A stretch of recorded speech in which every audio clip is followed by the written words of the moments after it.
Welcome to the Event Manager blog video series. This video is brought to you by EventMB, the #1 blog for event professionals. Hey there, Xander here with EventMB, and in this video, we're talking 5 tips for planning the perfect startup event. Did you know that there are 100 million companies launched each year worldwide?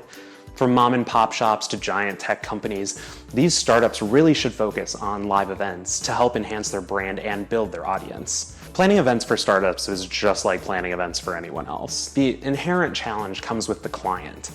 Startups are kind of scrappy and they like to get stuff done by themselves, and there might be financial reasons for that. It may be a sense of invincibility, but when it comes to planning an event, you really shouldn't go in blind. So the next time you're considering hosting one, take a look at these 5 tips for planning your next startup event. Know your why. Every business decision that your startup is making is going to be driven by a purpose. Events are no different. You really need to figure out why it is you want to host an event. What are some of the goals that you're looking to achieve, and does anybody really want to come out for it? You may be looking to train your clients on a new product, or you might be having a launch party for an app that just came out. Once you figure out why you're hosting an event and why anybody is going to attend, you need to figure out who's coming. If you're hosting a user conference, it's going to be your users. If you're hosting a workshop, you need to have people that are interested in the subject matter that you're presenting. You'll also want to think about how many people are in the room. If you're looking to do an intimate, small gathering, anywhere between 2 to 50 people is going to work out just fine. When you're looking at a 2-day conference where you're hoping everybody's going to have the chance to network with one another, probably 150 to 200.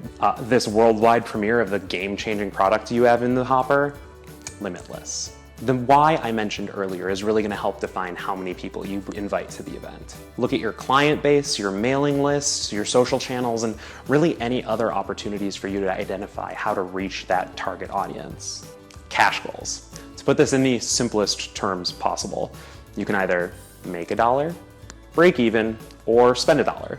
To make $1, you're going to be charging for tickets or getting a bunch of sponsors. Your expenses, which will definitely be more than $1, are going to start adding up quickly. You'll need to have a good understanding of what your total expenses are going to be before you launch your ticket sales process or put together your sponsorship packages. Also, definitely don't forget to make some space for your margin as well. To spend $1, you're going to be hosting an event that is focused on either FaceTime and networking or goodwill, or the opportunity to immerse a group of people into your brand. Think training events or company celebrations or any other events that are going to help deliver on some non-cash ROI. When it comes to breaking even, you're just looking to cover your costs. So you're going to sell a couple of tickets at a relatively low price, or you may bring on 1 or 2 sponsors to take care of the expenses. It's really not that hard to figure out what format of finances you're going to plan for your event. You're either going to make $1, you'll spend $1, or you'll break even. Watch the calendar.